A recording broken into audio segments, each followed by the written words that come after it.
célibataires et amers. Ils savaient que les actions de leur père avaient dressé tout le monde contre eux. Les travailleurs de ces fermes s'affaiblissaient et devenaient de plus en plus malheureux chaque jour. Mais ils n'avaient pas d'autre choix que d'endurer ce dur traitement. Ejiro, le fils au cœur tendre, observait tout cela le cœur lourd. Il voulait aider, mais le pouvoir et la cruauté de son père lui rendaient la tâche difficile. Il savait qu'il devait trouver un moyen d'échapper aux ténèbres qui entouraient sa famille. C'est ainsi que le village de Ruru continua à souffrir de la cruauté du chef Zulu. L'espoir et la bonté semblaient être des rêves lointains. Par une chaude après-midi, alors que le soleil brûlait dans le ciel, une étrange jeune fille vint trouver le chef Zulu. Une étrange jeune fille se rendit à la maison du chef Zulu. Elle portait une robe simple et un petit baluchon. Ses yeux étaient brillants et son sourire chaleureux. Elle frappa plusieurs fois à la porte, mais personne ne répondit. La maison était silencieuse, et il semblait que personne ne se souciait de vérifier qui était là. « Bonjour ? Y a-t-il quelqu'un à la maison ?» La jeune fille appelle, mais il n'y a pas de réponse. Pendant ce temps, à l'intérieur de la maison, Ejiro est de plus en plus fatigué de la cruauté de son père. Il ne supportait plus la façon dont le chef Zulu traitait tout le monde. Il savait qu'il devait quitter le village pour trouver la paix et le bonheur. Ejiro prépara tranquillement ses affaires, déterminé à fuir les ténèbres qui entouraient sa famille. « Je dois partir loin d'ici, se dit Ejiro. Je dois trouver un endroit où la gentillesse et la bonté sont appréciées. » Ce soir-là, Ejiro s'approcha de son père. « Père, j'ai décidé de quitter le village, dit-il en essayant de garder une voix stable. S'il vous plaît, donnez-moi votre bénédiction. » Le chef Zulu regarda son fils d'un œil froid et calculateur. Il acquiesça lentement. « Tu as ma bénédiction. Mais n'oublie pas que tu es toujours mon fils. Tu porteras toujours mon nom. » Ejiro éprouva un mélange de soulagement et de malaise. Il connaissait trop bien son père pour croire que cette bénédiction avait un prix. Il se coucha tôt, faisant semblant de dormir pour pouvoir partir. Au milieu de la nuit. Alors que la lune se levait, Ejiro rassembla ses affaires et sortit discrètement de sa chambre. Ejiro rassembla discrètement ses affaires et sortit furtivement de sa chambre. Il marcha sur la pointe des pieds dans la maison silencieuse et sortit par la porte. La nuit était fraîche et paisible. Et pour la première fois depuis longtemps, Ejiro ressentit un sentiment d'espoir. Ejiro se dirigea vers la maison de son ami. Il comptait y passer la nuit avant de poursuivre son voyage. Il se sentait soulagé et heureux de savoir qu'il avait échappé à l'emprise de son père. De retour chez le chef Zulu, celui-ci se réveilla très tôt le matin. Il posa un puissant charme devant la chambre d'Ejiro. Il attendait que son fils marche dessus et soit pris au piège. Mais lorsqu'il vérifia la chambre, il la trouva vide. Ejiro n'était plus là. Le chef Zulu était déçu et en colère. Il n'avait pas voulu que son fils parte. Lorsque le soleil du matin se leva sur le village de Ruru, le chef Zulu découvrit qu'Ejiro n'était plus là. Sa chambre était vide et le charme qu'il avait mis en place avait été détruit. Le visage du chef Zulu devint rouge de fureur et de honte. Comment son propre fils, la chair de sa chair, avait-il pu être plus malin que lui et s'échapper? Le chef Zulu traversa la maison en hurlant et en maudissant Ejiro. « Tu ne peux pas te cacher de moi éternellement. » Il rugit, sa voix résonne dans tout le village. Ses filles et sa femme l'observent avec crainte, sachant que la colère du chef Zulu est dangereuse. Il m'a déshonoré, marmonna le chef Zulu pour lui-même. Personne ne défie le chef Zulu et ne s'en sort. Il était déterminé à ramener Ejiro, à le contrôler et à l'obliger à suivre ses règles. Le chef Zulu s'assit et commença à élaborer un autre plan. Il savait qu'Ejiro était intelligent, alors cette fois-ci, il devait être encore plus rusé. Il appela son plus fidèle serviteur, Ikena, et lui donna des ordres stricts. Ikena, trouve où se cache Ejiro. Ne revenez pas avant de l'avoir trouvé, ordonna le chef Zulu, les yeux brillants de détermination. Ikena acquiesce et part à la recherche d'informations. Pendant ce temps, le chef Zulu commença à faire savoir aux villageois que quiconque aiderait Ejiro serait sévèrement puni. Il voulait créer une atmosphère de peur et d'obéissance. Dans les jours qui suivent, le chef Zulu est de plus en plus désespéré. Il ne peut supporter l'idée de perdre le contrôle de son fils. Il se rendit chez l'herboriste local, espérant trouver un charme puissant qui ramènerait Ejiro. L'herboriste, sentant le désespoir du chef Zulu, lui propose une solution. « Chef Zulu, j'ai un charme qui peut faire revenir quelqu'un vers vous », dit l'herboriste en brandissant une petite figurine en bois sculptée de façon complexe. Mais il faut pour cela un morceau de vêtement de la personne ou un objet qui lui est cher. Le chef Zulu réfléchit un instant. Il se souvint qu'Ejiro avait laissé derrière lui un vieux collier, souvenir de son enfance. Il se dépêcha de rentrer chez lui, trouva le collier et retourna chez l'herboriste. « Utilise ceci, dit le chef Zulu en lui tendant le collier. Assure-toi qu'il fonctionne. » L'herboriste prit le collier et commença le rituel, psalmodiant et agitant la figurine au-dessus d'un feu fumant. Le chef Zulu l'observe attentivement, espérant qu'il s'agit de la réponse à son problème. À la fin du rituel, l'herboriste rendit la figurine au chef Zulu. Gardez-la près de vous. Elle attirera un gyro en retour. Mais n'oubliez pas que le pouvoir de l'amulette réside dans votre croyance et votre volonté. Le chef Zulu serra fermement la figurine, sentant qu'il reprenait le contrôle de la situation. Il était persuadé que son plan fonctionnerait et qu'Ejiro reviendrait. Pendant ce temps, Ejiro poursuivait son voyage. Il n'était pas au courant de la dernière manigance de son père. Il s'efforçait de trouver une nouvelle vie à l'abri de la cruauté et de l'emprise du chef Zulu. Mais au fond de lui, il savait que son père n'abandonnerait pas facilement. Dans le village, les gens parlaient à voix basse du désespoir du chef Zulu et du charme qu'il avait obtenu. Ils étaient désolés pour Ejiro, mais n'osaient pas l'aider ouvertement. Ils espéraient qu'Ejiro trouverait un moyen d'échapper à l'emprise de son père et de vivre une vie remplie de bonté et de paix. Alors que le chef Zulu attendait que le charme agisse, son désespoir grandissait. Il savait que son emprise sur Ejiro était en train de s'effriter. Et il était déterminé à faire tout ce qu'il fallait pour ramener son fils sous son contrôle. Mais plus il essayait de resserrer son emprise, plus il sentait les sables du contrôle lui glisser entre les doigts. Peu de temps après l'évasion d'Ejiro, Amakassi, la femme du chef des Zoulous, tomba gravement malade. Ses forces s'amenuisent et elle ne peut plus marcher ni accomplir ses tâches quotidiennes. Elle resta alitée, faible et souffrante. Ses filles, qui avaient hérité de la cruauté de leur père, se souciaient peu de leur mère. « Mère, pourquoi es-tu si faible ?» ricana Ada. Un jour, c'est toute la maison qui sent mauvais. Le cœur d'Amakassi s'est brisé aux mots durs de sa fille.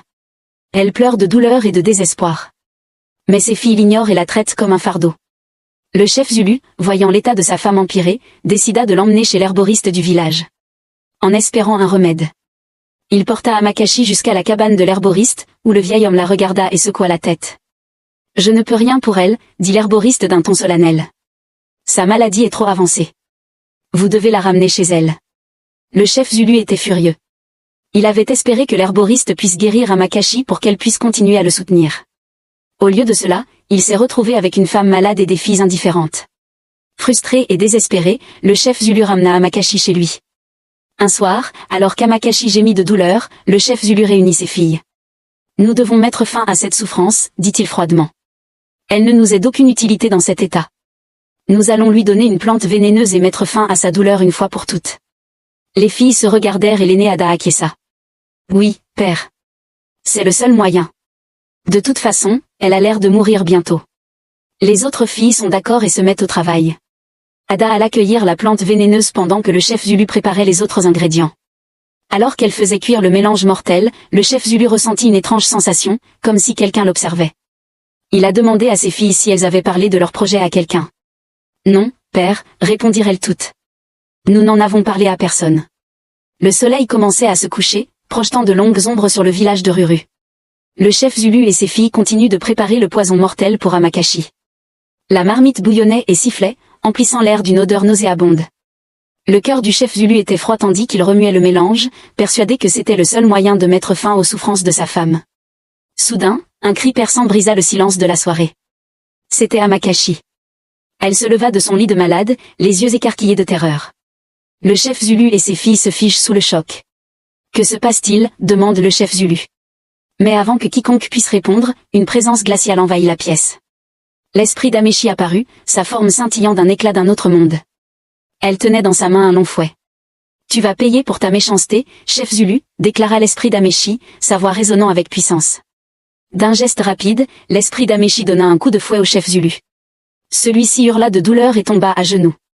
Ses filles le regardèrent avec horreur, incapables de voir l'esprit d'Ameshi. Mais en voyant leur père se tordre sur le sol. Amakassi, maintenant rempli de force et de détermination après avoir été possédé par l'esprit d'Ameshi, saisit le chef Zulu par le bras. « Vous devrez répondre de vos actes devant la justice, dit-elle, la voix tremblante mais résolue. Guidé par l'esprit d'Ameshi, Amakassi a traîné le chef Zulu hors de la maison et vers la place du village. Le chef Zulu criait et demandait grâce, mais la poigne d'Amakassi était ferme. Les villageois commencèrent à se rassembler, attirés par l'agitation, ils chuchotaient entre eux, se demandant ce qui se passait. Alors qu'ils atteignent la place du village, l'esprit d'Ameshi ordonne à Amakassi de s'arrêter. « Confessez vos péchés, chef Zulu. » demanda l'esprit d'Ameshi. Le chef Zulu, tremblant de peur et de douleur, regarda les villageois rassemblés. Il savait qu'il n'y avait pas d'échappatoire. D'une voix brisée, il commença à se confesser. « C'est moi qui ai causé la mort d'Ameshi, dit-il, la voix brisée. Je l'ai battue et empoisonnée parce qu'elle connaissait la vérité sur mes filles. » Les villageois furent choqués. Le chef Zulu a poursuivi. J'ai essayé de tuer mon fils Ejiro, parce qu'il voulait quitter le village.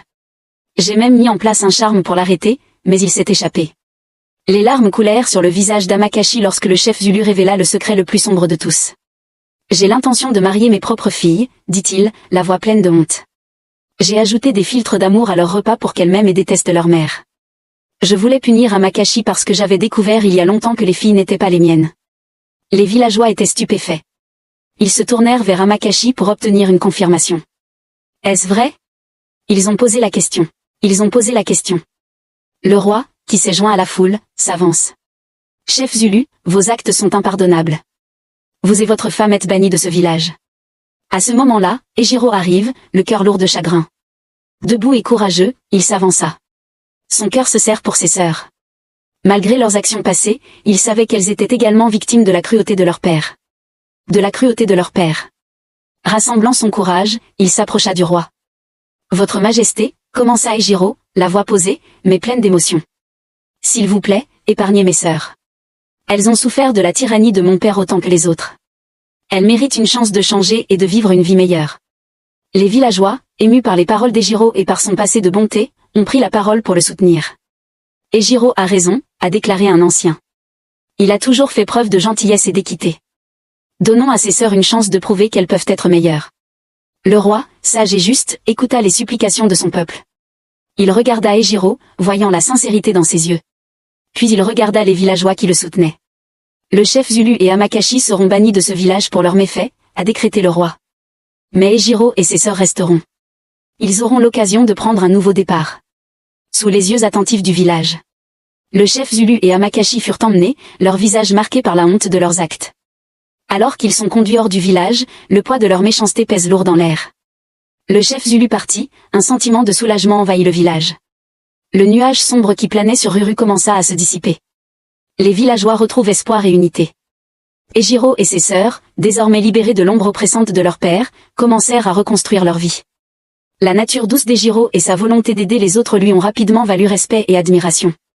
Il a rapidement gagné le respect et l'admiration des autres. Ses sœurs, conscientes de la gravité de leur comportement passé, se sont efforcées de changer. Elles se sont excusées auprès de ceux qu'elles avaient lésés. Et ont commencé à apporter une contribution positive à la communauté. Le village de Ruru retrouve son harmonie d'antan. Les rires remplissent à nouveau l'air. Les enfants jouaient sans crainte. Les champs fleurissent. Et les gens fêtaient leur paix retrouvée. Ejiro et ses sœurs sont devenus un symbole de rédemption et d'espoir. Montrant que même le passé le plus sombre peut être surmonté avec de la gentillesse et de la détermination. Les villageois, inspirés par les changements survenus dans la famille d'Ejiro, sont devenus plus proches et plus solidaires les uns des autres. Ils ont partagé des histoires de pardon et de seconde chance, apprenant à leurs enfants l'importance de la compassion et de la compréhension. C'est ainsi que la paix est revenue à Ruru. Le village a prospéré non seulement grâce à l'abondance de nourriture et de ressources, mais aussi grâce à la richesse de la communauté. Mais dans la richesse de la communauté. Et la force des valeurs partagées. Les leçons tirées de la chute du chef Zulu et de l'ascension d'Ejiro ont guidé les générations à venir, garantissant que la bonté et la justice prévaudraient toujours au cœur du royaume d'Ikwa. J'espère que vous avez apprécié l'histoire. Si c'est le cas, aimez la vidéo et commentez ce que vous avez appris.